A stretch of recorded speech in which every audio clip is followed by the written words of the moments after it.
ketika kita masih bisa melakukan apapun rasanya biasa. Contoh gigi saja, ketika kita masih bisa makan apapun, menggigit apapun yang keras, itu dianggap biasa. Baru terasa bahwa sehat gigi kuat. Itu nikmat saat gigi sudah tidak berfungsi lagi. Ketika gigi sudah pada rontok, yang tersisa tinggal 1-2. Umpama kita makan apapun, makan kacang satu saja gitu. Tentang ini terkadang tidak habis-habis. Padahal mudah apapun dimakan. Nah, terkadang kan seperti itu. Ketika lampu ini nyala, aliran listriknya normal, itu dianggap biasa kan gitu. Biasa, seakan-akan bukan nikmat. Biasanya kapan? Ya, kita sadar itu nikmat. Malam mati lampu kan gitu, mati lampu baru nyala. Makanya ketika habis gelap nggak nyala lampu nyala, bisa ucapin apa? Alhamdulillah, gitu kan? Loh, selama ini nyala pernah kan ucapin alhamdulillah?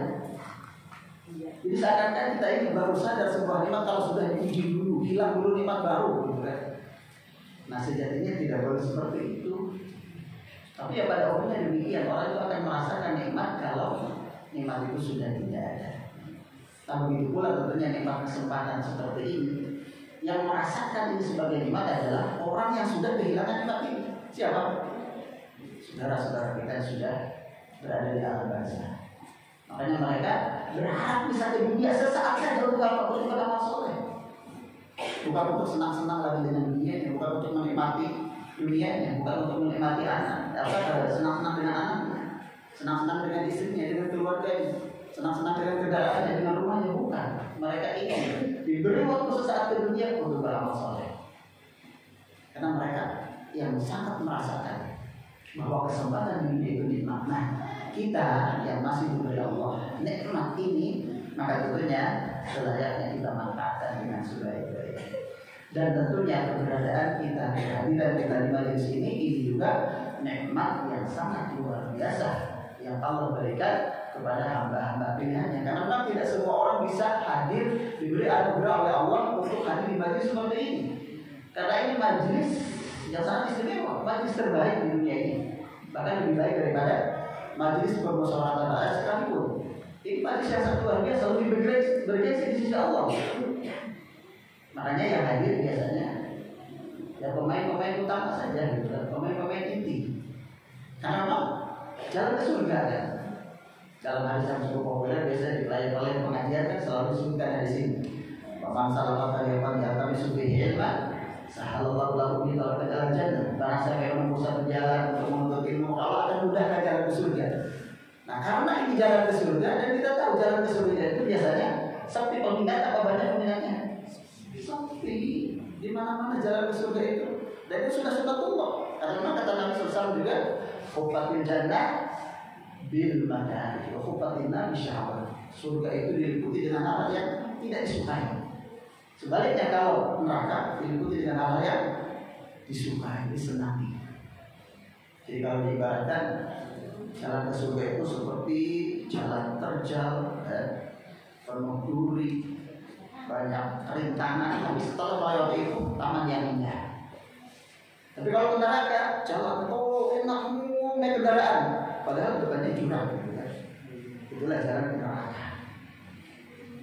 Menyenangkan nafsu, menyenangkan jiwa, tapi mencelakakan. Tapi kalau ke surga, sulit, berat, tapi setelah itu taman yang indah. Dan ikhwatillahi Allah, ya tentunya kita ini sekarang berada di salah satu taman dari taman-taman surga. Dan Nabi kan menganjurkan tidak maratu diriyatil jannah fartam. Jika kalian lewat ke taman surga maka mampir di sana. Mampir di sana. Kalau mariyatul jannah. Para sahabat bertanya, apa itu riyatul jannah? Taman surga itu apa? Kilahutika. Majelis sedikit, majelis ini. Jadi ini taman surga yang bisa mengantarkan ke surga. Tentunya mudah-mudahan ya dengan ini kita dimudahkan untuk menuju ke surga Allah Subhanahu wa taala. Hadirin Allah, di kesempatan yang lain ini tadi sudah disampaikan oleh pembawa acara bahwa tema yang akan kita sampaikan ya terkait dengan masalah keluarga, masalah keluarga, masalah parenting, dan ini ya tentunya tema yang saya pandang memang ya sangat urgent, sangat penting untuk kita kaji. Dan sebenarnya ya nasihat tentang rumah tangga itu yang paling membutuhkan itu orang-orang yang sudah lama menikah. Biasanya kan seringnya nasihat perkawinan, nasihat rumah tangga itu untuk orang yang baru menikah. Sebenarnya orang yang baru menikah tidak dinasihati pun ya itu sudah insya Allah bakal harmonis gitu kan. Makanya yang paling butuh akan nasihat siapa? Pengantin baru, bukan pengantin baru. Pengantin baru itu ya sudah mereka ayat-ayatan terus gitu kan. Nggak dinasihati pun otomatis mereka bakal harmonis. Jadi sejatinya yang paling butuh akan nasihat itu adalah pengantin lawas, pengantin yang lama itu yang paling membutuhkan. Dan hadirin jamaah oleh Allah. Jadi antara tujuan pernikahan, tujuan berumah tangga, seperti disebutkan Allah ke dalam surah Ar-Rum ayat 21, ayat yang populer biasanya kalau hari-hari perkawinan mesti dibaca, seringnya dibaca. Tujuan perkawinan agar kita senang, tenang kan gitu.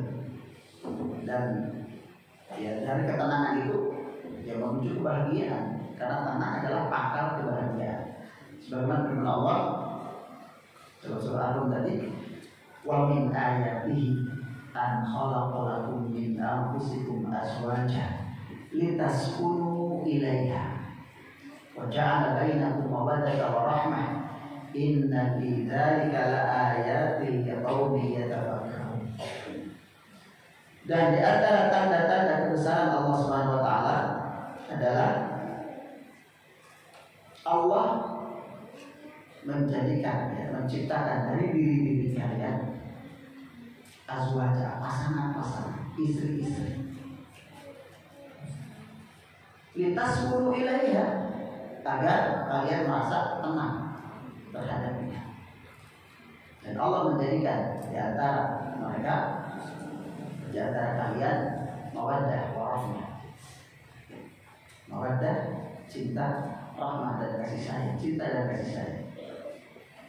Dan sungguh dalam hal seperti itu terdapat tanda-tanda kekuasaan Allah bagi orang-orang yang mau berpikir. Jadi di antara tujuan pernikahan, tujuan berumah tangga agar kalian merasa tenang, merasa bahagia. Jadi yang tadinya tidak tenang, ya ketika masih jomblo kan galau terus gitu kan. Nah setelah punya pasangan tenang, itu di antara tujuan pernikahan. Nah maka sekarang timbul pertanyaan, sekarang nih bapak-bapak yang sudah menikah, saya nggak nanya jomblo ya, yang sudah menikah sekian lama, sekian tahun, apakah setelah nikah makin bahagia atau makin stres? Makin tenang atau makin tidak nyaman gitu kan? Ya kalau makin tenang, alhamdulillah, karena memang itu tujuan pernikahan.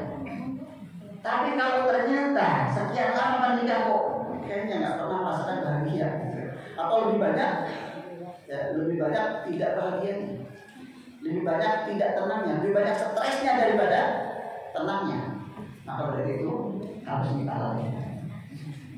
Jadi kalau tidak tenang, belum tenang, berarti harus nikah lagi. Boleh kan? Boleh ya? Oh boleh. Boleh, tapi jangan tanya ibu-ibu. Kalau nanya bapak-bapak semangat, boleh. Kalau ibu-ibu nggak bakal jawab. Baik, kota Imam itu di antara tujuan pernikahan agar kita hidup tenang, hidup nyaman, ya, hidup nyaman karena kita sudah punya pasangan. Dan tentunya juga ya bagi seseorang yang melangsungkan rumah tangga, kehidupan dalam rumah tangga, tentunya ya tidak hanya menginginkan kehidupan yang tenang, yang nyaman di dunia ini, tapi Ya, berumah tangga itu tentunya bisa bahagia sampai ke surga, dan itu ya tujuan utama dari bangunan rumah tangga. Sebuah bangunan rumah tangga bukan hanya bisa tenang bahagia di dunia, tapi sampai ke akhirat. Dalam surat Zuhruf ayat 70 Allah berfirman, "Udkhulul jannata antum wa azwajukum tuhbarun." Masuklah ke dalam surga kamu dan pasangan-pasanganmu, dan kamu akan disenangkan, akan dibahagiakan. Jadi berumah tangga itu bukan hanya di dunia saja, tapi juga sampai ke surga. Makanya sering kita mendengar ada orang yang berkata rumah tangga itu sehidup semati, ya, sehidup semati. Sebenarnya kalau sehidup semati itu gampang, yang susah itu sehidup sesurga. Kalau sehidup semati gampang banget, gitu kan?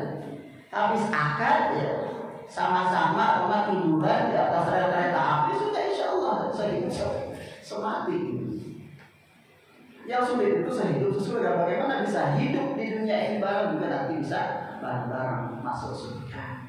Dan itu tentunya tujuan utama, terminal akhir dari sebuah tujuan dalam rumah tangga, bisa bareng-bareng masuk surga dengan semua keluarga. Itu yang paling diinginkan oleh seorang hamba yang sehat, hamba yang normal. Jadi dia bukan hanya senang di dunia, tapi senang di akhirat kelak.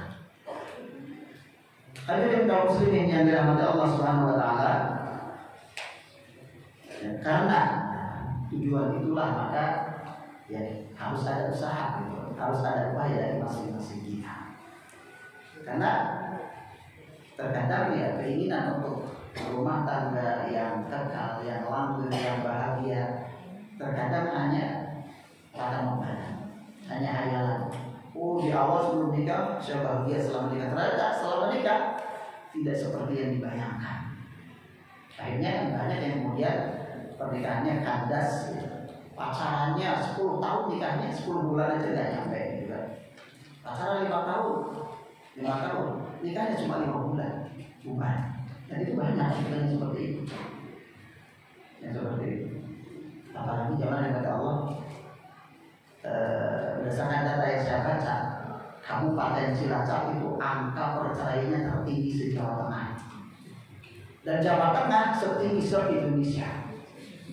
Bahkan di tahun 2021 kemarin ya, dan juga sebelumnya Cilacap ya juara satu kasus perceraian.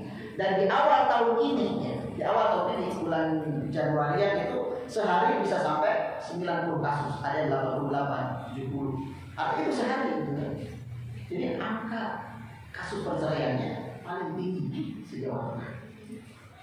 Dan ini menunjukkan bahwa ternyata banyak orang yang melangsungkan pernikahan, membangun rumah tangga, ternyata ya tidak bahagia, kan gitu. Kalau bahagia kan nggak mungkin bubar. Kalau bahagia pasti mereka akan bertahan karena bahagia.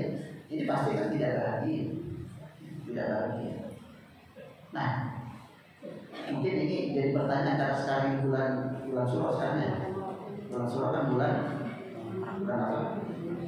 Bulan rahmat, bulan sakral, bulan sial, gitu ya.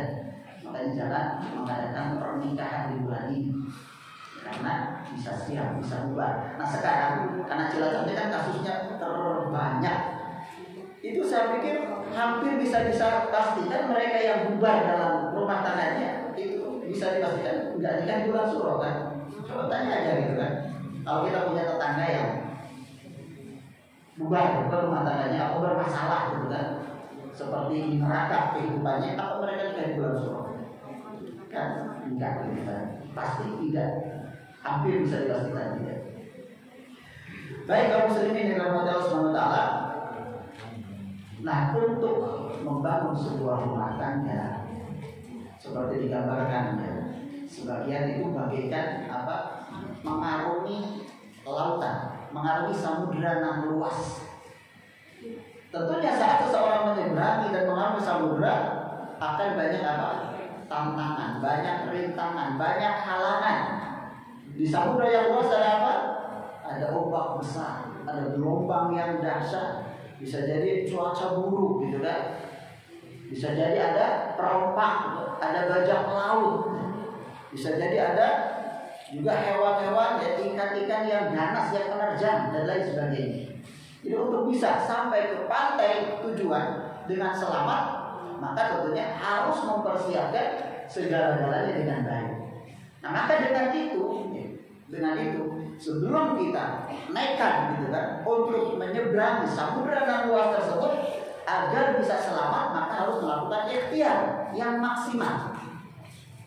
Nah, ikhtiar yang maksimal yang harus dipersiapkan apa? Paling tidak ada 8 hal yang harus dipersiapkan. Ya. Ada 8 hal yang harus dipersiapkan sebelum seseorang menyeberangi samudera yang luas. Jangan nekat gitu kan, asal nyebrang, bahaya. Harus berikhtiar dulu, gitu kan, menyiapkan segala-galanya dengan baik. Karena tawakal kepada Allah itu bukan menafikan sebab, bukan menafikan ikhtiar. Tawakal kepada Allah itu kita ya, berusaha berikhtiar semaksimal mungkin. Setelah itu tawakal kepada Allah, serahkan kepada Allah. Itulah tawakal. Jadi bukan nekat tanpa persiapan apapun. Nah, untuk mengarungi samudera luas maka paling tidak ada 8 hal yang dipersiapkan. Pertama adalah kapal yang kokoh. Kenapa? Menyeberang samudera luas. Kapal yang kokoh. Kemudian yang kedua, mesin yang keras, yang bagus. Mesin yang bagus, karena ya kalau nggak bagus nanti bisa mati di jalan kan, berbahaya. Kemudian yang ketiga, bahan bakar yang cukup. Kita diperkirakan perjalanan membutuhkan berapa lama, berapa bulan, berapa tahun. Maka siapkan bahan bakar yang cukup. Agar tidak kehabisan bahan bakar. Karena kalau kehabisan, mau beli di mana? Nggak ada. Itu di tengah samudera yang luas. Ya. Kemudian juga bekal yang cukup. Ya. Bekal perjalanan. Dalam perjalanan ya perlu bekal. Tanpa bekal ya kita bakal kerepotan. Ya. Kemudian selain itu juga peta dan kompas yang akan menunjuki kemana kita akan berjalan. Itu penting ya, harus ada peta, ada kompas yang menunjuki arah kita. Karena kalau kita bisa kebingungan di tengah lautan gitu kan, samudera yang luas, kita bisa tersesat dan itu berbahaya. Ya. Itu berbahaya. Kemudian yang berikutnya, yang keenam, peralatan yang kira-kira nanti dibutuhkan dalam perjalanan. Itu butuh, karena butuh ini, butuh itu, ada kerusakan sedikit yang bisa kita perbaiki. Kalau ada alatnya, kalau tidak kan bingung. Kalau tidak kita akan bingung. Kemudian yang ketujuh, nakoda yang handal, nakoda yang lihai, yang akan membawa arah perjalanan si kapal agar sampai di dermaga dengan selamat. Kemudian yang kedelapan, yang terakhir, ya ini sekedar bukan pembatasan ya, sekedar contoh saja yang penting-penting saja. Yang kedelapan adalah senjata. Senjata ya, bisa jadi ketika ada senjata, ketika ada apapun, mau ada serangan binatang atau hewan atau ikan yang ganas kan, kalau ada senjata kita bisa membela diri. Atau bahkan ketika ada bajak laut umpama gitu kan, ketika ada senjata minimal kan mereka akan mikir gitu kan, karena kita pun punya senjata. Yaitu minimal 8 tadi yang harus dipersiapkan saat seseorang mau mengarungi samudera yang luas. Tadi apa yang pertama? Kapal yang kokoh. Kalau sini dirahmati Allah, maka tentunya dalam rumah tangga pun ya demikian. Tidak bisa seseorang mau berumah tangga itu nekat, modal nekat gitu kan, nggak bisa. Dia harus mempersiapkan segala-galanya. Ya, pertama adalah kapal yang kokoh. Ya, kalau ditafsirkan adalah ya, sebuah bangunan rumah tangga akan kokoh kalau dibangun di atas fondasi agama dan akhlak yang baik. Agama dan akhlak yang baik ini pokok dasar fondasi yang di atasnya akan kita bangun sebuah bangunan rumah tangga. Maka ketika bangunan rumah tangga dibangun di atas fondasi itu, maka insya Allah rumah tangga bakal kokoh, bakal kuat. Sebagaimana sabda Nabi SAW ketika menjelaskan akan hal itu dalam hadis juga yang cukup populer ya. hadis riwayat Imam Al-Bukhari dan Imam Muslim dari Abu Hurairah radhiyallahu anhu, beliau bersabda, "Tungkahul mar'atu li arba, limaniha wa li hasabiha wa li jamaliha wa li diniha, fadfar bidzati din taribatnya." Seorang wanita itu dinikahi karena 4 hal. Jadi seorang laki-laki ketika menikahi seorang wanita itu di antara motivasinya itu ada 4 hal. Pertama karena hartanya, karena keturunannya, karena kecantikannya, dan karena agamanya. Maka apa kata Nabi? Pilihlah karena agamanya, maka engkau akan bahagia, engkau akan beruntung. Jadi seorang wanita ketika dinikahi, maka yang menjadi banyak motivasi kaum laki-laki pertama bisa jadi karena hartanya, karena dia orang kaya. Meski mungkin dia enggak melihat yang lain yang penting dia kaya, karena ada yang seperti itu dan banyak kan. Sehingga banyak orang melihat kok dia mau ya sama wanita yang sudah seperti itu, kalau sudah tua janda, ternyata dia melihat kekayaan dia orang kaya, gitu kan. Wali hasabiha juga karena keturunannya. Oh dia keturunan bangsawan, oh ini anak bupati, anak Pak RT, anak Pak RW. Maka dia pun mau menikahinya karena punya garis keturunan yang terhormat, yang tinggi. Kemudian juga wali jamaliha, dan dinikahi karena cantiknya, kecantikannya. Dan memang ya pada umumnya biasanya ini yang paling banyak. Karena memang ya fitnah godaan wanita yang paling besar terhadap laki-laki ya karena kecantikannya. Pada umumnya kan demikian, karena kecantikannya. Ini yang mayoritas ya, paling banyak. Dan ya kalau kita mau jujur kan seperti itu. Kenapa sekarang kita nikah dengan istri kita sekarang? Karena ya kecantikannya. Meski ya kecantikan itu relatif, tapi paling tidak kan ada serta kita mau cinta, sayang kepadanya, tidak ada keinginan untuk menikah dengan dia. Karena kan kadang ada orang yang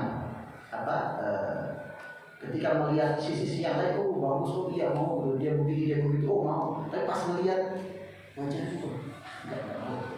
Padahal sisi yang lain mau, gitu kan. Tapi karena tidak serp akhirnya tidak jadi. Dan itu banyak yang seperti itu. Karena memang ini rahasia godaan wanita yang paling dahsyat yaitu. Makanya kata Nabi SAW, "Ma'tarab kubah fitnah dan dia awal ala rijal minan nisa." Tidak pernah aku tinggalkan satu godaan, satu cobaan, satu fitnah yang lebih besar bagi laki-laki dari wanita. Jadi fitnah wanita itu sangat dahsyat. Makanya berhati-hati dengan wanita meski sudah punya istri, meski sudah menikah. Fitnah wanita sangat luar biasa. Apalagi bagi para jomblo, orang-orang yang belum menikah itu luar biasa dahsyatnya. Maka harus berhati-hati karena ini Nabi mewanti-wanti seperti itu. Fitnah wanita sangat luar biasa. Meski dia sudah jadi ustaz, sudah jadi kiai, berapa banyak gitu kan, ustaz ternyata disinyalir melakukan kejahatan seksual dengan santrinya, kan itu sudah menjadi cerita yang populer gitu kan belakangan ini. Bukan hanya 1-2 kasus gitu yang seperti itu. Dan ini berbahaya karena kan fitnahnya sangat dahsyat. Kemudian kata Nabi SAW juga karena agamanya. Maka kemudian beliau memberikan petunjuk. Ya, maka nikahilah wanita itu karena agamanya. Karena agamanya. Dan ini bukan berarti menafikan yang lain, ya. Tapi ini yang harus menjadi patokan utama saat menikah itu karena agamanya. Ya, karena agamanya. Karena ini akan membuat bangunan rumah tangga itu menjadi kokoh. Kemudian juga dibangun di atas akhlaknya. Di rumah tangga itu dibangun di atas agama dan akhlak yang lainnya. Terkait dengan hal ini Nabi SAW bersabda dalam hadis riwayat Imam At-Tirmidzi rahimahullah taala dan juga yang lainnya dari Abu Hurairah radhiyallahu anhu. Rasulullah SAW bersabda, "Idza khataba ilaikum man tardawna dinahu wa khuluquhu fazawwijuhu." Jika datang kepada kalian seorang laki-laki yang melamar seorang gadis, maka dan engkau ridho dengan akhlak orang itu, agama dan akhlaknya, maka nikahkanlah. Kalau tidak, wa illa takun fitnatun fil ardi wa fasadun kabir. Kalau tidak maka akan terjadi fitnah dan kerusakan yang besar. Jadi ini standarnya. Jadi kalau ada seseorang yang datang melamar ini, yang menjadi seruannya diseru kepada para wali, bukan wali-wali wanita. Jika datang kepada kalian orang yang ingin melamar gadis kalian dan atau ridho dengan agama dan akhlaknya, ingat itu, agama dan akhlaknya menikahkan. Di sini Nabi tidak mengatakan dan kamu ridho hartanya, fisiknya, kendaraannya, rumahnya, bukan itu yang jadi standar. Tapi standarnya apa? Agama dan akhlaknya. Jadi jika datang kepada orang yang baik agama dan akhlaknya, nikahkan. Jadi standarnya bukan lagi materi. Yang bisa jadi banyak orang tua sekarang, ya, para wali-wali wanita saat ini justru standar utamanya apa? Materi. Makanya ditanya, kamu kerja apa kan gitu? Kamu kerjanya apa? Dan ini sudah menunjukkan bahwa standarnya yang memang berbeda gitu kan. Padahal kata Nabi, standar yang paling utama itu agama dan akhlak. Karena dengan agama dan akhlak itu bagi dua-duanya, itu wanita maupun laki-lakinya sama.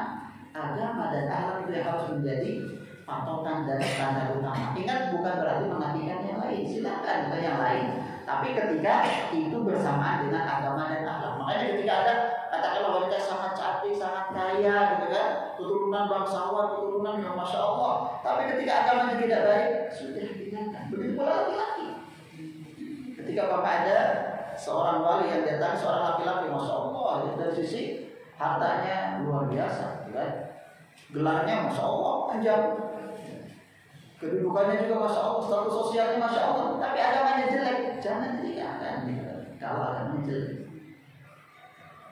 agamanya jelek, tapi kalau agamanya bagus, meski mungkin untuk yang lain ya standar biasa saja, maka itu yang paling utama. Kenapa? Karena seseorang yang agama dan akhlaknya baik, maka insya Allah akan menjadi baik. Dan itu standar kebahagiaan.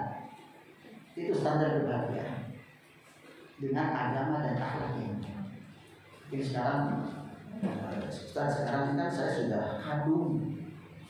Gimana nih? Apa harus nikah lagi? Nikah lagi apa-apa. Sudah kadung, saya dulu nggak seperti itu. Pertimbangan yang penting saya cinta, saya sayang, udah nikah gitu. Gimana? Ya sudah, sekarang itu sudah rezeki bapak, rezeki ibu gitu kan. Sudah seperti itu dari Allah dan itu yang terbaik. Sekarang tinggal masing-masing memperbaiki, masing-masing mendekat kepada Allah. Karena itu cara yang paling baik ya, untuk memperbaiki rumah tangga ya dekat dengan Allah. Tidak ada cara yang lain. Kalau ingin bahagia dekat dengan Allah. Karena meski kita punya uang yang banyak, punya segalanya, kalau jauh dari Allah nggak bakal merasakan kebahagiaan. Sebaliknya, kalau kita hidup pas-pasan, ya, meski kita hidup pas-pasan, tapi dekat dengan Allah, maka insya Allah akan memberikan kebahagiaan. Karena kebahagiaan itu kan dari Allah. Kebahagiaan itu dari Allah, memberikan ketenangan hati, kenyamanan, dan kebahagiaan dari Allah. Apa yang dari Allah hanya bisa diraih dengan ketaatan kepadanya. Gak mungkin ya dengan kemaksiatan kepadanya. Maka itu cara yang bisa kita upayakan saat ini, semakin dekat kepada Allah Subhanahu wa taala. Alhamdulillah, suatu kali ada seseorang yang mengeluhkan istrinya kepada Sufyan bin Uyainah. Sufyan bin Uyainah. Ada yang pernah dengar nama ini? Tidak pernah. Kalau orang dianggap pernah? Ronaldo. Baik. Sufyan bin Uyainah didatangi oleh seseorang yang mengeluhkan kejelekan istrinya.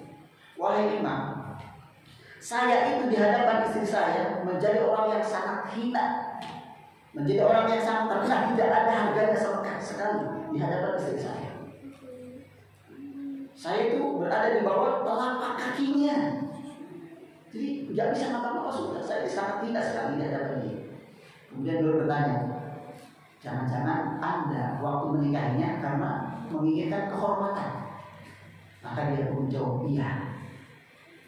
Tidak, dia saat dia nikah, karena dia orang terhormat, wanita itu orang terhormat, jadi saya menginginkan kehormatan. Jadi ingin numpang tenar gitu kan, numpang terhormat. Dianya orang biasa, tapi istrinya orang terhormat. Jadi dia ingin dia pun jadi terhormat. Niatnya seperti itu. Nah kemudian kata beliau apa?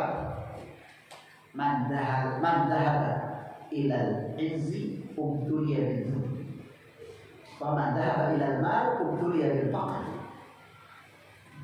Barang siapa yang ketika menikah dia menginginkan kehormatan, maka akan diuji dengan kehinaan. Dan barang siapa yang saat menikah menginginkan harta, maka dia akan diuji dengan kefakiran. Wa man dhahaba ila din jama'allahu baina al-'izzi wal mali wad din. Dan barang siapa yang menikah karena agamanya, maka Allah akan kumpulkan kepadanya kehormatan, harta dan juga agama. Maka ini harus menjadi standar, gitu kan? Standar. Jadi nikah itu karena agama, Allah akan kumpulkan semua.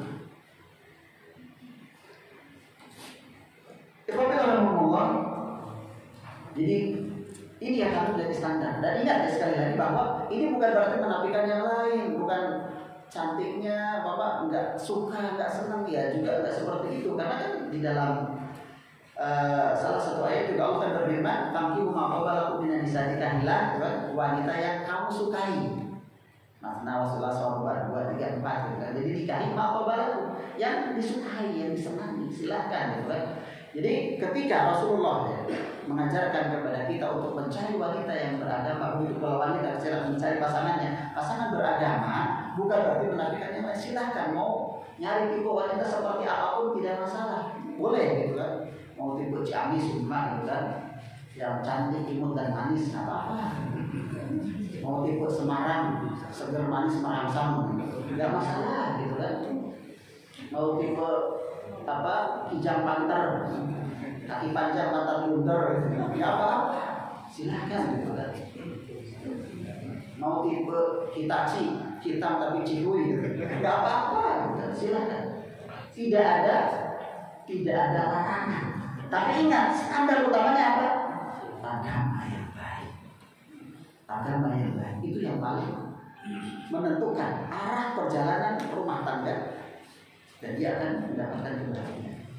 Karena dengan akhlak dan agama yang baik, maka yang masing-masing akan mengerti posisinya masing-masing. Ya. Tuntutan agama dan akhlak yang baik, maka akan ada saling pengertian, saling memahami, saling mencintai, saling menolong, tolong-menolong dan seterusnya. Ya. Saling memahami masing-masing, fungsinya masing-masing itu dengan standar apa? Agama dan akhlak yang baik. Dan ini akan melanggengkan sebuah bangunan rumah tangga.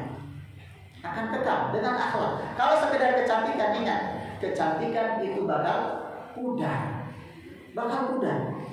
Ya, sebagaimana bunga gitu kan. Bunga ketika dia kuntum kan. Kemudian jadi mekar. Setelah mekar kan semerbak, wangi gitu kan. Setelah itu menguning, layu gitu kan. Layu. Nah semua bunga pasti layu. Begitu pula para wanita gitu kan. Kalau hanya sekedar kecantikan, semua bunga pasti layu. Yang tidak layu itu hanya bunga plastik, ya kan? Nah wanita semua bakal layu. Jadi kalau seseorang nikah hanya kecantikannya saja, mungkin hanya bisa bertahan 1, 2 tahun, 3 tahun. Sudah punya anak 1, sudah lain, anak 2 bakal lagi. Begitu seterusnya. Jadi kalau dasarnya hanya itu, maka tidak bakal kekal. Setelah apa yang jadi tujuannya hilang, maka dia bakal bubar.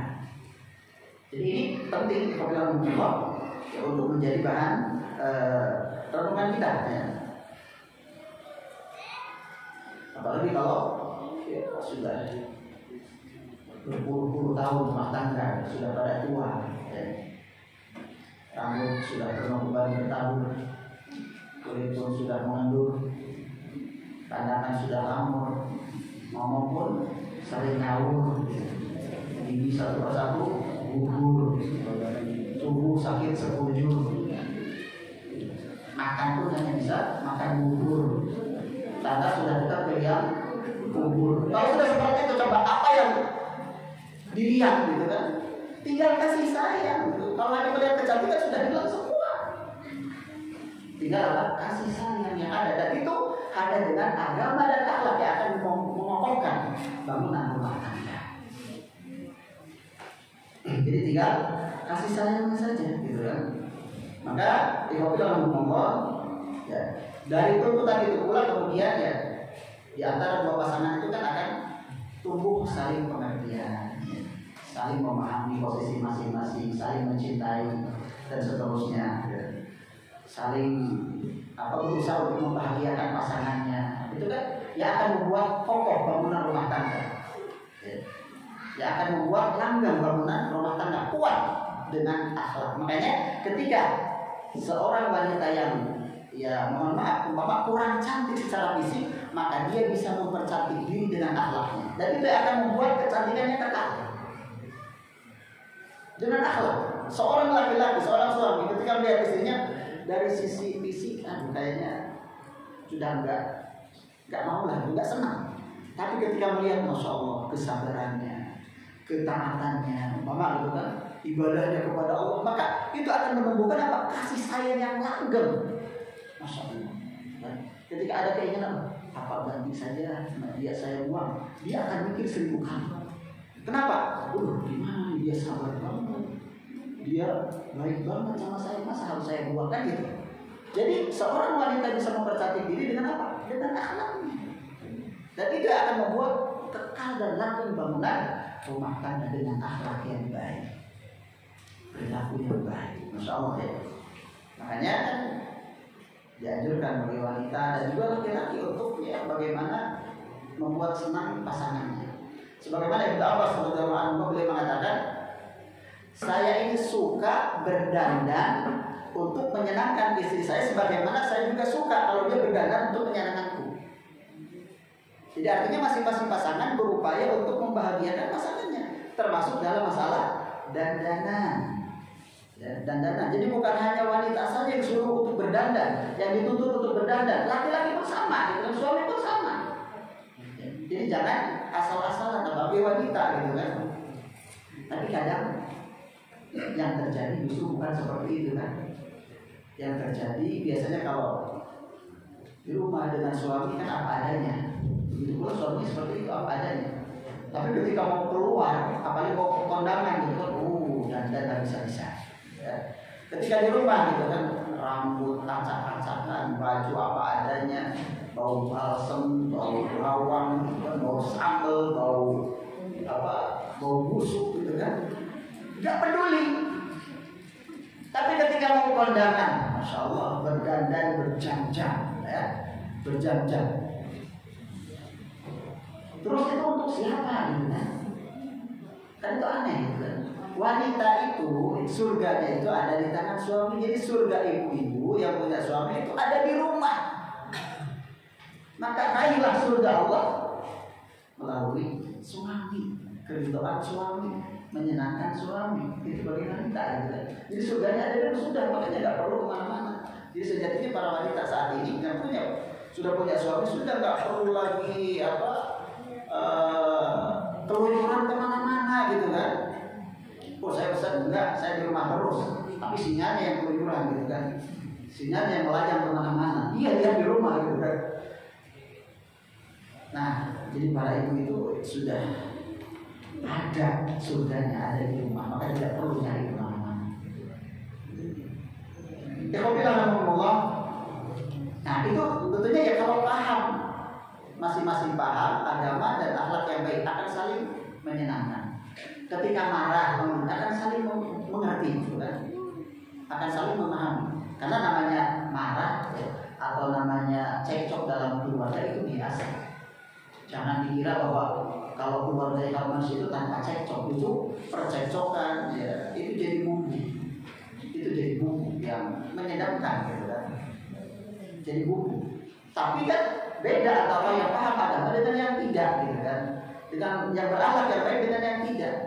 Makanya harus saling memahami. Makanya ketika katakanlah umpama suaminya marah, maka ya istrinya jangan malah wilayahnya malah jadi masalah, gitu kan? Sebaliknya demikian. Jadi yang seperti ini bukan hanya dialami oleh orang-orang sekarang dulu. Orang-orang terbaik, generasi terbaik pun mengalami seperti ini. Bagaimana Umar bin Khattab dengan istrinya, gitu. Bahkan Nabi juga dengan istri-istrinya juga ada masalah kan gitu. Ali juga dengan istrinya, dengan Fatimah dan seterusnya. Tapi mereka kan bisa bagaimana memilih itu semua. Makanya ya, ketika ada masalah dalam rumah tangga, katakanlah suaminya melempar istrinya dengan gelas sama gitu kan, jangan balik lempar dengan piring gitu kan, dilempar dengan kompor, udah perang gitu kan di dapur. Sudah harus ada yang mau mengalah dan dikembalikan. Dan ini tentunya ya, kalau didasari dengan sekali lagi dengan agama dan akhlak yang baik, saling menghormati, ya, kemudian juga saling menutup aib. Ya. Namanya manusia tidak ada yang sempurna, ya, tidak ada yang sempurna. Sebelum menikah mungkin seorang istri melihat suami, oh dia pasangan ideal saya. Begitu pula sebaliknya, seorang suami melihat istri sebelum menikah dia pasangan ideal. Setelah nikah ketahuan semuanya kan gitu. Setelah nikah, oh ternyata kok begini sih gitu kan. Akhirnya dia mulai lihat-lihat yang lain. Padahal sebenarnya sama saja gitu kan. Sama saja. Makanya ada istilah apa? Rumput tetangga itu suka lebih hijau ya. Nah, selalu lebih hijau. Dalam bayangan dia lebih sempurna. Padahal kalau sudah tahu ya sama saja. Gitu. Sama saja. Nah dari hal ini maka harus saling menutupi. Gak boleh kemudian bapak menyebarkan aib masing-masing. Ini terkadang ya jadi kebiasaan ya.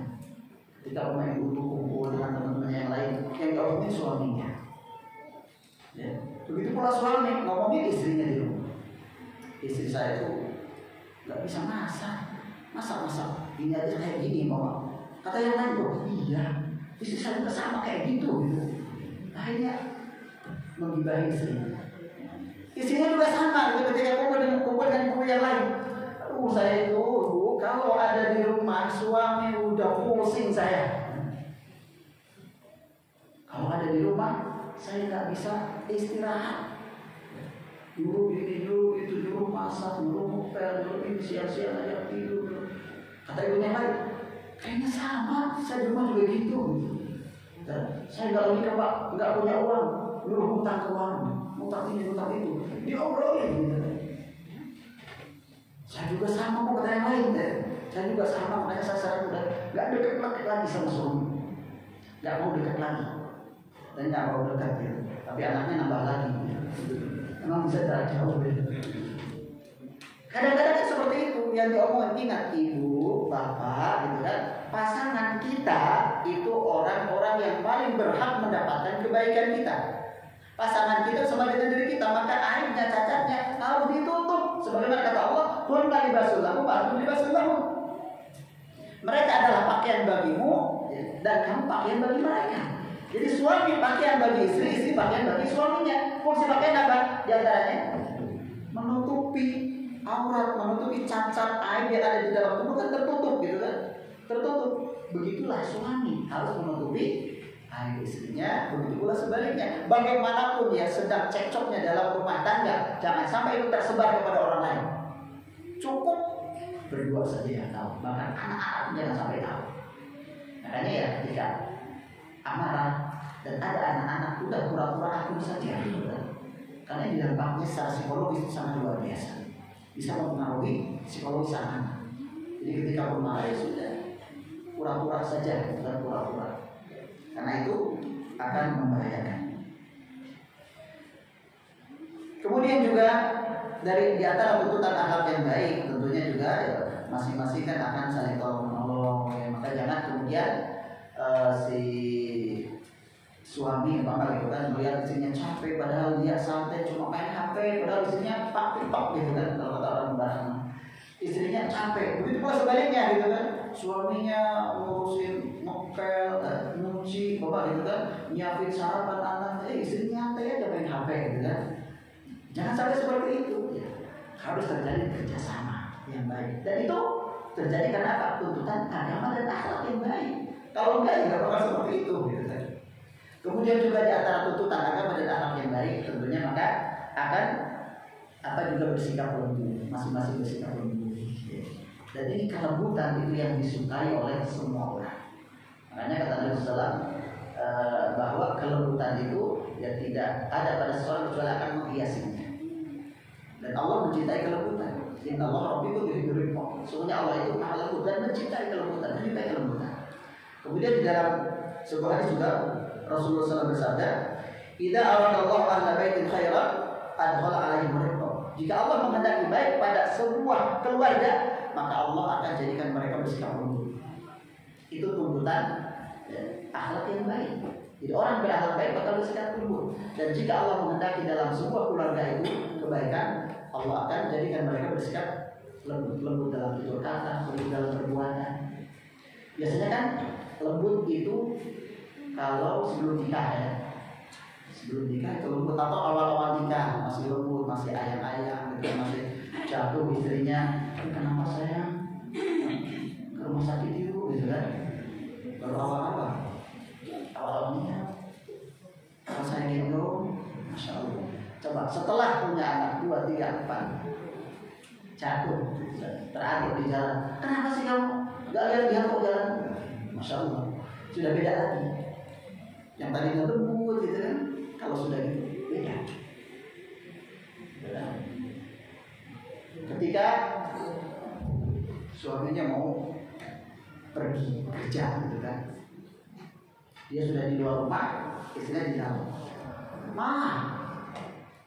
Saya mau pergi, pamit gitu kan. Kata istri apa? Oh ya Pak, hati-hati gitu. Teriak. Padahal sebelumnya tidak pernah gitu. Sebelumnya tidak pernah. Bahkan bisa jadi ya, kalau awal-awal nikah mungkin ya kentut saja nggak berani gitu kan. Ya, coba berani ya kentut. Istri dapat suami dapat baru gitu kan, baru nikah. Coba sekarang sudah punya anak, kompetisi gitu kan. Nggak malu lagi kan gitu. Nggak malu lagi. Itu kan lomba keras-kerasan.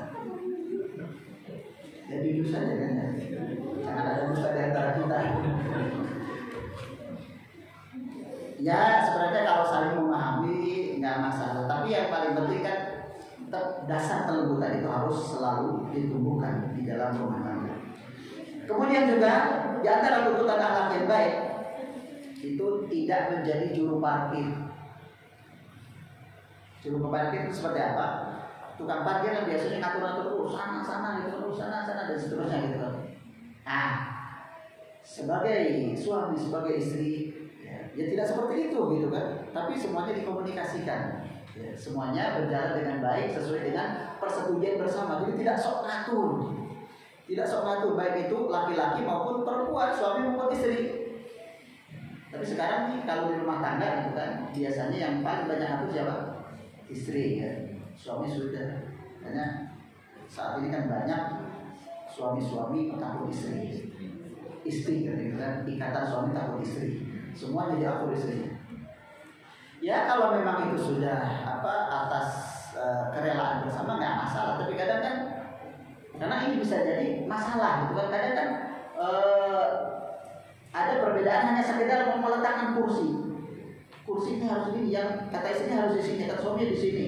Lemari ini harus menghadap ke sana, kata ini menghadap ke sana gitu kan. Nah kalau tidak terjadi kompromi yang baik kan itu bisa jadi masalah gitu kan. Hanya sekedar seperti itu.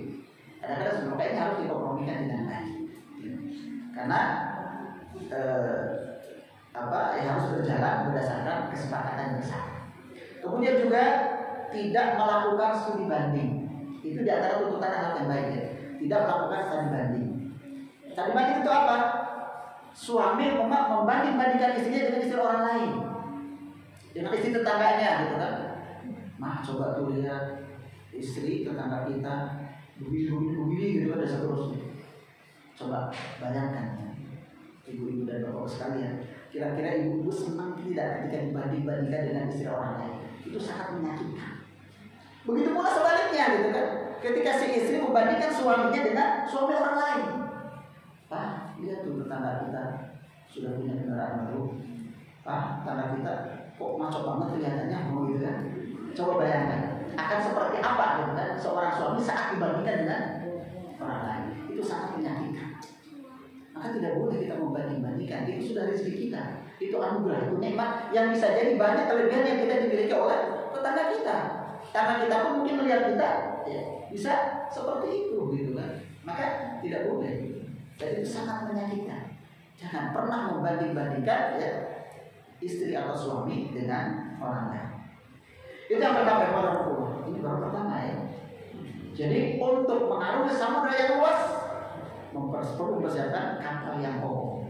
Bangunan rumah tangga yang dibangun di atas fondasi agama dan akhlak dengan segala tuntutannya. Kemudian yang kedua tadi apa? Untuk menyeberangi samudera harus menyiapkan apa? Mesin kapalnya kokoh, mesin yang gres, mesin yang bagus agar tidak mati di tengah jalan. Ya mesin di sini ya kalau saya istilahkan di sini adalah dengan niat yang baik, niat yang lurus, niat yang ikhlas saat menikah. Luruskan niat saat menikah. Kenapa? Karena nikah itu adalah ibadah terlama di dunia. Ibadah terlama dalam syariat ini. 24 jam sehari semalam. Itu semua bisa bernilai ibadah bagi orang-orang yang menikah. Apakah ada ibadah yang seperti nikah? Ngaji seperti ini paling-paling 1-2 jam itu jarang yang membaca. Sholat paling-paling yang 4 rakaat paling-paling berapa? Ya mungkin yang rata-rata berapa ya? Kalau sholat sendiri mungkin 1 menit setengah juga selesai gitu kan? Cuma menit. Puasa berapa? Ya cuma 14 jam kali gitu. Ini 24 jam. Nikah itu ibadah terlama. Makanya karena ini ibadah perlu luruskan niat.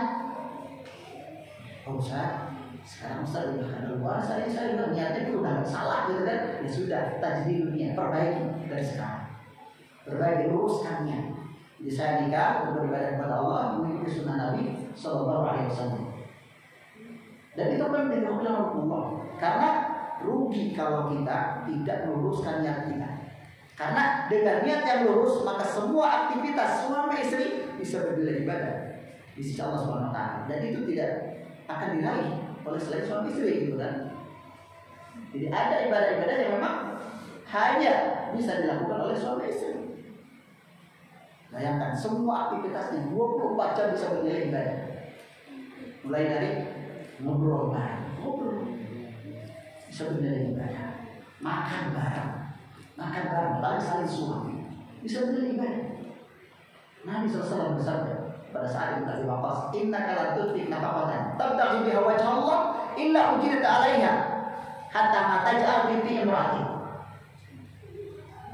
Artinya tidaklah engkau memberikan nafkah kepada istri dan kau berharap pahala dari Allah, berharap pada Allah, kecuali akan diberikan pahala oleh Allah. Tidaklah kau memberikan nafkah dengan mengharap pahala dari Allah, mengharap wajah Allah, kecuali kau akan diberikan pahala atas nafkah itu sampai yang kau suapkan, yang kau berikan ke mulut istri. Bayangkan, itu ibadah. Kalau tadi apa? Ya dari wajah Allah, berharap wajah Allah, berharap pahala dari Allah. Jadi saat memberikan suapan kepada suami istri. Mungkin awal-awal nikah pernah ya. Nah sekarang bisa dimulai lagi. Niatkan untuk mendapatkan pahala. Niatkan untuk mendapatkan pahala. Cari suami, masya Allah luar biasa. Jadi makan bareng, mandi bareng. Mandi bareng itu sunnah. Nabi kan mandi bareng sama istri. Nah, ketika mandi bareng niatkan ibadah mengikuti Nabi itu pahala, gitu kan? Itu pahala. Mandi bareng, jalan bareng, ngobrol bareng, jalan-jalannya kemana pun itu pahala. Apalagi tidur barengnya. Apalagi tidur barengnya sampai ketika Nabi kan menyampaikan kepada para sahabatnya, wa fi budni ahadikum shadaqah. Ingat kata Nabi sallallahu wa fi budni ahadikum shadaqah. Dan dalam pemenuhan hajat kalian, gitu. Dalam kemampuan salah seorang kalian ada sedekah. Artinya ketika mau beristri di situ sedekah. Sampai sahabat itu kaget. Wahai Rasulullah, apa iya? Masa sih gitu kan? Seseorang yang memenuhi hajatnya kepada istrinya, yang melampiaskan hajatnya, melampiaskan hajat biologisnya, dapat pahala. Artinya kan dengan melampiaskan hajat biologisnya itu sudah enak kan gitu. Sudah enak, masa sih berpahala juga? Sahabat heran seperti itu. Betul kata Nabi, bukankah kalau diletakkan pada yang haram dia berdosa, begitu pula saat diletakkan pada yang halal dia berpahala. Bayangkan. Jadi menggauli istri itu pahala, itu sedekah. Jadi semakin banyak dilakukan, semakin banyak sedekahnya. Maka silakan sehari mau 100 100 kali gitu ya, 10 kali itu sedekah. Tapi syaratnya apa? Niat yang lurus. Kalau nggak ada niat kan, ya nggak dapat apa-apa, hanya sekedar ya sudah melampiaskan nafsu saja kan gitu. Jadi perlunya niat yang lurus. Karena kata Nabi Sallallahu Alaihi Wasallam, innamal a'malu binniyat wa innamal likulli imri'in ma nawa. Amal itu tidak tergantung niatnya. Dan seseorang hanya akan mendapatkan apa yang dia niatkan. Maka ini perlu gitu kan. Jadi bukan semata-mata melampiaskan nafsu syahwat kita, ya, nafsu biologis bukan. Di situ ada nilai ibadah. Ini ibadah. Nah, sekarang kan pertanyaannya, apakah selama ini kita sadar akan hal itu, menghadirkan niat ibadah kepada Allah? Ini ibadah jawab Allah. Jadi semua aktivitas suami istri itu bernilai ibadah kalau dilandasi dengan niat yang lurus. Maka ini menjadi penting ya.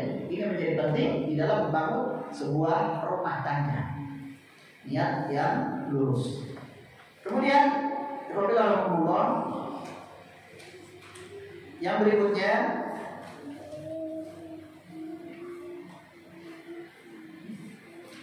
tadi yang ketiga bahan bakarnya. Bahan bakar yang cukup. Bahan bakar di sini tentunya maksudnya adalah iman. Di rumah tangga akan menjadi kokoh, akan menuju ke pantai bahagia jika dibangun dengan keimanan, diisi dengan keimanan. Dalam rumah tangganya diisi dengan berbagai ketaatan kepada Allah. Karena taat itulah yang akan meningkatkan iman seseorang. Maka diisi dengan berbagai macam ketaatan, diramaikan dengan berbagai macam ketaatan. Seperti Bapak dengan sholat ya, dengan sholat. Kata Nabi Sallam, afdhalus sholatil mar'i fi baitihi illa al-maktubah. Seutama-utamanya sholat seseorang itu di rumahnya, kecuali sholat tahajud. Yaitu sholat tahajud di masjid itu untuk laki-laki. Nah, ramaikan rumah itu dengan sholat sunnah, terutama sholat malam, sholat tahajud, sholat witir, dan sholat itu. Ramaikan gitu kan, isi. Dan itu akan menumbuhkan keimanan, akan mengokohkan bangunan rumah tangga. Apalagi kalau kemudian ketika sholat malam ya, bangunin istri. Kemudian sholat bareng. Itu kata Nabi, kutiba minadzakirin al-waqati wal-zakirah. Jadi seseorang bangun malam, kemudian dia sholat dan membangunkan istrinya. Dan sholat bareng berdua itu dicatat sebagai orang yang banyak berzikir kepada Allah.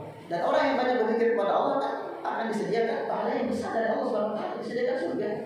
Dan itu hanya bisa dilakukan, hanya bisa direwel siapa? Pasangan suami istri. Jomblo nggak dapat ini, nggak bisa gitu kan. Jadi sholat bareng berdua, meski cuma 2 rakaat, masya Allah. Makanya kan di dalam hadis saya disebutkan, semoga Allah merahmati seorang suami yang bangun, kemudian dia sholat, kemudian dia membangunkan istrinya. Ketika tidak bangun diperciki, gitu kan, diperciki air, kemudian bangun. Sebaliknya, semoga Allah merahmati seorang istri yang bangun malam, kemudian juga membangunkan suaminya. Ketika tidak bangun diperciki agar bangun, gitu kan. Ya, bangun untuk sholat maksudnya, bukan bangun untuk nonton. Ya. Kadang-kadang kan ada suami pesan kepada istrinya, "Ma, nanti bangunin saya," gitu kan, karena ada bola apa gitu kan. Akhirnya dibangunin, "Pak, bangun, bola sudah main." Gitu. Bangunin untuk nonton. Ini nggak benar gitu kan. Bangun untuk sholat malam. Bangun untuk sholat malam. Biasanya kan banyak kita bangun malam ya bangun, tapi untuk pipis gitu kan, bukan untuk sholat malam. Nah ini bangun untuk sholat malam bareng gitu kan, masya Allah. Meski 2 rakaat dicatat oleh Allah sebagai orang yang banyak berzikir kepada Allah SWT. Kemudian juga Allah ramaikan di rumah tangga itu dengan bacaan Al-Quran. Sebagaimana sabda Nabi SAW, la taj'alu buyutakum maqabir. Jangan kalian jadikan rumah-rumah kalian seperti kuburan. Ya, maksudnya tidak dibacakan Al-Quran. Di sini bisa kita ambil pelajaran bahwa ya, berarti baca Quran di kuburan itu ya bukan tidak disyariatkan. Karena kata Nabi, jangan kau jadikan kuburan rumah kalian seperti kuburan yang tidak dibacakan Al-Quran. Inna syaitana yafiru minal bait alladzi tuqra suratul Baqarah. Sungguhnya setan itu akan lari dari rumah yang dibacakan padanya surat Al-Baqarah. Ya, artinya itu yang secara khusus ya, bahwa baca surat Al-Baqarah akan mengusir setan. Ya silakan baca Al-Quran semuanya gitu kan. Ramaikan dengan membaca Al-Quran. Oh belum bisa Ustaz, belajar gitu kan. Kalau salah satunya bisa belajar kepada pasangannya, suaminya sudah bisa, istrinya belum, diajari. sebaliknya gitu kan. Istrinya sudah pandai, suaminya belum belajar. Meski ya jangan malu, kalau saya sekarang sudah punya cucu, nggak apa-apa gitu kan. Belajar abatasa, bagi buta, nggak apa-apa belajar. Nggak usah malu gitu kan. Karena ini untuk kebaikan. Kalau ini rumah tangga baik, nggak usah malu, nggak usah malu. Kadang-kadang orang heran gitu ya. Ketika untuk kebaikan itu malu sama cucu katanya. Tapi ketika mau pacaran kita diantar cucu, gitu kan. Kakek-kakek. Kita diantar cucunya, padahal mau pacaran cucunya nggak tahu apa-apa gitu kan. Tapi kalau ngaji malu, Masya Allah nggak usah malu, belajar. Kalau menginginkan kebaikan, kemudian juga perbanyak zikir. Ya. Ramekan di rumah itu dengan zikir kepada Allah. Ya zikir bisa dimanapun, kapanpun gitu kan. Tapi kan seseorang lebih banyak di rumahnya, maka perbanyak zikir di sana. Kalau ini ketenangan, sebagaimana firman Allah Subhanahu Wa Taala dalam surah Al-Baqarah ayat 28. Alladzina amanu wa tatma'innu qulubuhum bi dzikrillah. Ala bi dzikrillah tatma'innul qulub. Orang-orang beriman dan merasa tenang dengan zikir kepada Allah. Ingatlah sesungguhnya zikir kepada Allah akan membuat hati menjadi tenang. Jadi dengan zikir kepada Allah maka hati akan menjadi tenang. Jadi kalau kita ingin ketenangan, banyak berzikir. Sekarang ini banyak masalah, gitu kan, masalah ini, masalah itu, utang banyak, gak lunas-lunas, anak-anak, Masya Allah, semua masalah datang. Banyak berzikir kepada Allah, bergantung kepada Allah, mohon kepada Allah. Kadang ini yang sering kita lupakan gitu kan. Kalau ini ketenangan, ingat kepada Allah, zikir kepada Allah, mohon kepada Allah Subhanahu Wa Taala. Mereka di dalam hadis yang lain disebutkan, kalau seorang itu kan masuk rumah kemudian dia membaca Bismillah, ya, menyebut nama Allah, berzikir kepada Allah, dan juga saat makan dia berzikir kepada Allah, maka setan akan mengatakan kepada teman-temannya, oh kamu nggak punya nggak dapat makan malam dan juga nggak punya tempat untuk bermalam. Sebaliknya ketika seorang masuk rumah nggak berzikir kepada Allah, nggak menyebut nama Allah, saat masuk saat makan juga enggak, maka setan akan mengatakan kepada teman-temannya, oh kamu sekarang punya makan, ya, punya makan malam dan juga tempat menginap. Jadi punya penginapan gratis dan juga makan gratis. Jadi ketika seorang masuk rumah nggak baca Bismillah, nggak berzikir kepada Allah, saat makan juga enggak, setan di situ kumpul. Jadi setan punya apa? Makan gratis dan penginapan gratis. Maka jangan biarkan kita gitu, membiarkan setan-setan bersarang di rumah kita, nginap di rumah kita, ikut makan di rumah kita gitu kan. Dengan apa? Berzikir kepada Allah. Karena ya setan itu kan hanya akan menjerumuskan seorang hamba ke dalam kebinasaan. Maka singkirkan dengan berzikir kepada Allah. Kemudian Allah, ini harus dipercepat nih. Tadi sampai 11.30 ya. Dan 13 menit lagi. Padahal masih beberapa poin. Baik. Terus yang keempat tadi apa? Bekal yang cukup. Ya tentunya ya bekal bagi seorang hamba apa? Ini sering disampaikan dalam khutbah Jumat biasanya. Apa bekal seorang mukmin? Takwa. Bertakwa kepada Allah itu bekal yang paling utama. Semakin dekat kepada Allah, ya, semakin memperbanyak amal soleh. Karena kan takwa itu intinya melakukan berbagai perintah Allah dan Rasulnya dan juga menjauhi larangan-larangannya. Seorang apa di sebuah rumah tangga umpama dari sisi ekonomi Masya Allah luar biasa, padahal dia melakukan transaksi ribawi umpama itu, maka meski orang melihat seperti orang bahagia, batinnya itu gak bakal tenang. Ketika dia melakukan apa yang diharapkan oleh Allah, yakinlah itu, meski dia merasa bahagia, itu hanya kebahagiaan semu saja, karena tidak bertakwa kepada Allah gitu. Maka jangan bangun rumah tangga kita dengan yang diharapkan. Jangan bangun rumah tangga kita dengan apa yang dilarang oleh Allah dan Rasulnya, yang akan mendatangkan keberkahan Allah. Meski secara fisik, secara zahir luar biasa gitu kan. Secara zahir banyak orang yang iri karena apa? Ya karena secara duniawi materi luar biasa. Jangan iri dengan yang seperti itu. Kalau dibangun di atas apa yang dilarang oleh Allah dan Rasulnya Shallallahu Alaihi Wasallam. Dan ini sebenarnya inti dari rumah tangga kita kalau bahagia harus semakin dekat kepada Allah. Kemudian Allah yang berikutnya, yang kelima tadi apa? Peta. Ya. Kita harus membawa peta yang akan menduduki kita, kompas. Nah kompas di sini bagi seorang hamba apa? Ilmu. Maka Allah harus semakin rajin menuntut ilmu. Kadang ada gitu kan, seseorang ketika dia masih jomblo, ketika masih bujangan, rajin lagi selalu hadir di majelis ilmu, tapi setelah nikah gak datang sama sekali, gak pernah ada. Padahal ketika sudah nikah, tanggung jawab semakin berat, mestinya semakin rajin menuntut ilmu. Karena untuk membawa rumah tangga perlu ilmu. Kalau tidak dengan ilmu, mau dibawa dengan apa gitu kan? Kalau tidak dengan ilmu, mau dengan cara apa kita mau membawa ya, rumah tangga tersebut? Maka harus semakin rajin ya, menuntut ilmu. Jangan malah semakin malas gitu kan, dengan alasan sibuk. Namanya kesibukan sampai kapanpun tidak akan pernah berakhir. Jadi ngaji itu bukan nunggu waktu luang, tapi harus meluangkan waktu. Ngaji itu bukan nunggu kesempatan, tapi harus menyempatkan. Karena kalau tidak, sampai kapanpun kita akan sibuk terus, akan menjadi orang-orang sok sibuk gitu kan. Ngaji itu maaf sedang sibuk. Seakan pengajian itu hanya untuk para pengangguran gitu kan. Pengangguran silahkan ngaji, tapi orang yang sibuk enggak. Ngaji itu kebutuhan, itu keharusan gitu kan. Bahkan sebagai orang mengatakan kita ini butuh kepada ilmu melebihi kebutuhan kita akan makan dan minum. Karena makan dan minum beberapa kali saja, 3 kali kalau di kita gitu. Sedangkan butuhnya ilmu, apalagi yang sudah berkeluarga, setiap saat, setiap detik itu kita butuh ilmu. Apa yang harus kita lakukan untuk ilmu? Semua untuk ilmu. Maka harus semakin rajin menuntut ilmu. Kemudian Allah yang berikutnya tadi peralatan ya. Peralatan yang keenam, peralatan. Sehingga ketika ada hal-hal yang perlu diperbaiki, bisa perbaiki. Nah, peralatan yang dimaksud di sini adalah nasihat, saling menasihati. Ini alat untuk melanggengkan rumah tangga, saling menasihati. Jangan biarkan gitu kan. Suami ketika melihat istrinya menyimpang, dia nasihati. Ya, ketika suaminya kok gak bangun-bangun, suruh dibangunin gitu kan. Jangan loh, kasihan gitu kan. Capek tadi habis begadang tadi malam. Dibangunin.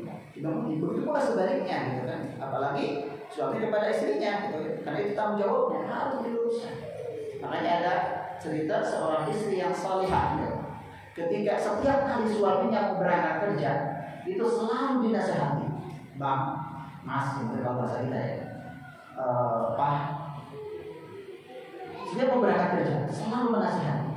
Jangan sekali-kali membawa hasil usaha dari harta yang haram. Karena saya masih bisa sabar untuk menahan panasnya rasa lapar. Tapi saya tidak akan pernah bisa tahan untuk menahan panasnya api neraka. Ya, itu nasihat seorang istri yang baik yang salihah kepada suaminya setiap suaminya mau bekerja, mau mencari uang, mau mencari rezeki, selalu dinasihati. Jadi artinya apa? Cari silakan bekerja, tapi cari yang halal saja. Bukan? Masya Allah. Jadi artinya mendingan nggak dapat apa-apa, nggak apa-apa saya lapar, bukan kasar seperti itu. Daripada harus mengkonsumsi yang halal. Pernah nggak bapak-bapak dinasihati istri seperti ini? Atau ibu-ibu menasihati suaminya seperti itu? Ya mayoritas orang sekarang ada uang, abang disayang. Nggak bawa uang, abang bekerja. Nggak peduli uangnya dari mana, yang penting banyak uang. Apakah itu hasil riba, hasil menipu, hasil mencuri dan lain sebagainya, gitu kan? Nggak peduli, tidak boleh.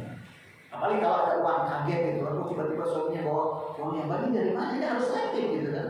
Karena itu luar biasa. Kulullah minabatan yusufit tanah lagi. Setiap daging yang tumbuh dari yang haram, api neraka lebih batas untuknya. Hanya akan jadi santapan di neraka. Kemudian yang ketujuh itu nakoda yang ini, nakoda yang handal, agar bisa membawa kapal ke dermaga dengan selamat. Tentunya nakoda di sini siapa? Suami. Karena suami adalah kepala keluarga. Ingat, kepala keluarga dia yang bertanggung jawab. Dia bertanggung jawab akan kebersamaan rumah tangga, dan tugas terberat sang suami adalah membawa semua anggota keluarganya ke surga dan menjauhkannya dari api neraka.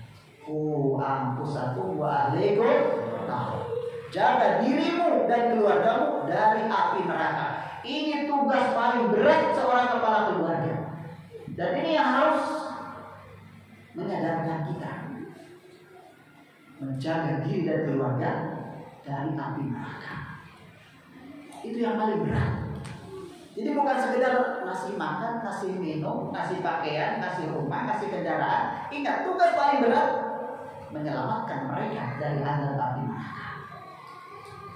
Makanya nggak mungkin gitu kan bisa mengarahkan keluarga menuju surga Allah kalau tanpa ilmu kan gitu. Nggak mungkin. Terus dengan apa? Dengan uang, dengan jabatan, dengan gelar. Nggak bisa. Semua yang bisa menuntut seseorang ke surga dengan ilmu. Makanya kepala keluarga berarti harus semakin rajin menuntut ilmu, semakin rajin ngaji gitu kan. Karena dengan apa dia bisa membawa keluarganya ke dalam surga kalau tidak dibimbing dengan ilmu. Kaum muslimin yang dirahmati Allah, untuk urusan dunia, ketika pada Allah membaca apa-apa kita ya pas-pasan. Sejatinya untuk urusan dunia Allah sudah jamin. Dalam surah Al-An'am Allah berfirman, "Wa ma min dabbatin fil ardi illa 'alallahi rizquha."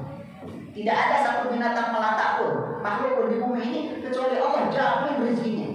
Jadi untuk urusan dunia Allah sudah jamin. Ketika pun pada Allah ya kita kekurangan, ya insya Allah dengan cara Allah itu Allah akan memberikan kecukupan. Itu untuk urusan dunia. Tapi untuk akhirat akan bisa masuk surga, akan bisa selamat dari api neraka, siapa yang jamin? Gak ada jaminan. Tapi biasanya justru ini yang banyak dilalaikan orang. Banyak orang, para suami, para ayah gitu kan, sibuk untuk memenuhi kebutuhan dunia. Itu bagus, itu juga ibadah gitu kan. Tapi ternyata ada yang lebih penting, jauh lebih penting dari itu, menyelamatkan mereka dari azab api neraka. Dan ini ya perlu seorang nakoda yang lihai, suami yang pandai gitu kan. Pandai di sini ya bukan pandai semata-mata yang IQ-nya tinggi gitu kan, intelijensianya tinggi, bukan, tapi pandai memahami keadaan yang sesungguhnya. Dan itu hanya bisa dengan bimbingan ilmu. Kemudian yang terakhir adalah senjata. Seorang yang mengarungi samudera yang luas karena perlu persenjataan yang lengkap. Karena seperti banyak kendala. Senjata seorang mukmin apa? Doa. Senjata seorang mukmin doa. Dan ini senjata yang paling penting. Bahkan itu yang paling penting ya dari semua jenis parenting itu doa. Karena teori parenting harus gini. Kalau kita melupakan Allah ya nonsense. Semuanya perlu kita berdoa kepada Allah, memohon agar dimudahkan urusan kita. Bahkan berdoa itu dimulai dari saat seseorang menikah, dari awal menikah. Tadi disunahkan, jadi disebutkan dalam hadis ketika seorang menikah yang muda atau berzina maka dipegangkan kuku-kukunya, kemudian didoakan. Berdoa. Allahumma inni as'aluka khairaha wa khairu ma jabalta 'alaihi wa a'udzubika min syarri ma jabalta 'alaihi. Kalau bapak ibu begini kan, ibu-ibu dulu didoakan nggak sama suaminya saat awal menikah? Didoain, dipegang kuku-kukunya. Tapi para coba yang mau nikah nanti praktekkan ini sunnah. Ini sunnah. Tapi mungkin akan lebih baik kalau sedang berdua, jangan dilihat keluarganya. Karena pernah terjadi dulu cerita kawan saya, dia didoakan di hadapan keluarga dikira mau disihir gitu kan. Karena sunnahnya dipegang kuku-kukunya. Allahumma inna as'aluka khairaha wa khairu ma jabalta 'alaihi wa a'udzubika min syarriha wa syarri ma jabalta 'alaihi. Ya Allah, aku memohon kebaikannya dan kebaikan tabiat yang Kau ciptakan untuknya. Dan aku mohon perlindungan kepadamu dari kejelekannya dan kejelekan tabiat yang Kau ciptakan untuknya. Itu doa bagi suami ketika baru menikah. Kemudian juga yang tak kalah penting juga berdoa saat mau menggaulinya. Saat mau menggaulinya. Doanya apa? Bismillahirrahmanirrahim. Dapat hafal ya? Bismillahirrahmanirrahim. Allahumma jannibna syaitan wa jannibi syaitan ma razaqtana. Ya, semuanya pura-pura lupa ya. Bismillahirrahmanirrahim. Ini jangan lupa. Bagaimanapun gitu kan keadaan yang sudah menegang, ketika pasangan sudah saling berpegang, saling memandang, dan sudah sangat tegang, dan akhirnya naik ke atas ranjang untuk berperang. Sabar dulu abang saya, doa harus berkumandang sebelum raja bergoyah-goyah. Jangan lupa doa itu, jangan dikira ini sepele. Kata Nabi Sallam, barang siapa yang menggauli istri kemudian dia berdoa, Allahumma jannibna syaitan, wa jannib syaitan ma razaqtana. Ketika seorang menggauli istri kemudian berdoa, dia berdoa itu, Bismillah dengan nama Allah, Allahumma jannibna syaitan, ya Allah jauhkan kami dari syaitan. Wa jannib syaitan ma razaqtana, dan jauhkan juga syaitan dari anak yang kau anugerahkan kepada kami. Maka jika ditakdirkan punya anak setelah itu, maka anaknya akan terjaga dari setan. Anaknya tidak akan dibahayakan oleh setan. Jadi setan tidak akan bisa membahayakannya. Ini penting dalam Allah. Jemaah yang dirahmati Allah Subhanahu wa taala, doa ini sangat penting. Sangat penting sekali. Jadi apalagi untuk kami untuk keberlangsungan anak-anak kita. Makanya bisa jadi jemaah Allah, ketika kita sekarang punya anak kayak setan, bisa jadi saat kita tidak berdoa dulu. Bisa jadi, karena kata Nabi, kalau dia doa dengan doa itu tidak akan diganggu setan. Tapi kalau anak kita kayak setan, perilakunya maksudnya, bisa jadi kita jangan nyalakan anak, gitu kan? Tapi kita harus baca beristighfar kepada Allah Subhanahu wa taala. Baik, ibu dan bapak yang dalam Allah Subhanahu wa taala, sudah jam 11:30 seperti yang tadi disampaikan. Jadi apa yang kita sampaikan pada kesempatan kali ini, ya kalau saya simpulkan sebenarnya sih sangat simpel ya. Jadi kalau ingin rumah tangga kita bahagia, bukan hanya bahagia di dunia tapi bahagia di akhirat, intinya apa? Dekat dengan Allah. Ini seperti itu. Karena dengan dekat dengan Allah, insya Allah kita bahagia. Meski secara fisik, secara materi serba kekurangan, tapi dekat dengan Allah itulah sumber kebahagiaan. Tapi kalau jauh dari Allah, meski kita memiliki segala-galanya, maka itu sumber kehancuran dan ketidaktenangan. Jadi kalau ingin tenang, ingin bahagia, maka dekat-dekatlah dengan Allah Subhanahu wa taala. Di rumah duduk di ranjang sambil menunggu pengumuman. Ceramah sudah cukup panjang, perut pun sudah keroncongan. Mungkin ini barangkali yang bisa disampaikan untuk kesempatan yang begini, dan tadi sudah disampaikan bahwa untuk termin berikutnya, sesi berikutnya adalah untuk tanya jawab. Maka silahkan jika ada yang perlu ditanyakan, yang perlu kita diskusikan.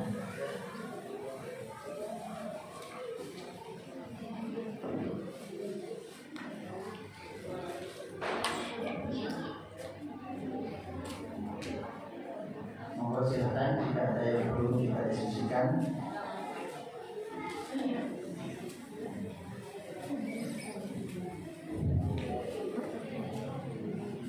Ini pada capek semua ya. Saya lebih capek. Capeknya ngantuk.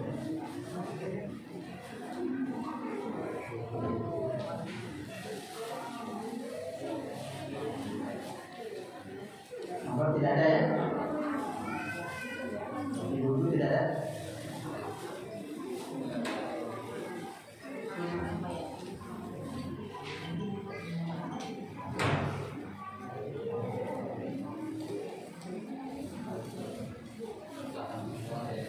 Kenapa? Bisa jadi karena nggak paham. Tidak nanya itu ada kemungkinan yang paham benar sehingga ya apalagi ditanya yang kedua nggak paham. Kalau nggak paham bingung juga nanya apa. Mudah-mudahan yang pertama ya. Baik, Alhamdulillah, mungkin ini barangkali yang bisa disampaikan. Kalau tidak ada yang ditanyakan, kurang lebih mohon maaf. Kurang lebih mohon maaf, dan mudah-mudahan apa yang disampaikan ini menjadi bekal kita semua, terutama tentunya adalah bagi saya pribadi, karena sejatinya apa yang disampaikan yang paling utama itu adalah untuk saya pribadi. Benarnya dari Allah Subhanahu wa taala dan salahnya dari kekurangan saya dan dari setan. Wassalamualaikum warahmatullahi wabarakatuh. Wa ala alihi wasallam tasliman katsira. Subhanallah wa bihamdihi, asyhadu an la ilaha illa anta, astaghfiruka wa atubu ilaik. Wassalamualaikum warahmatullahi wabarakatuh.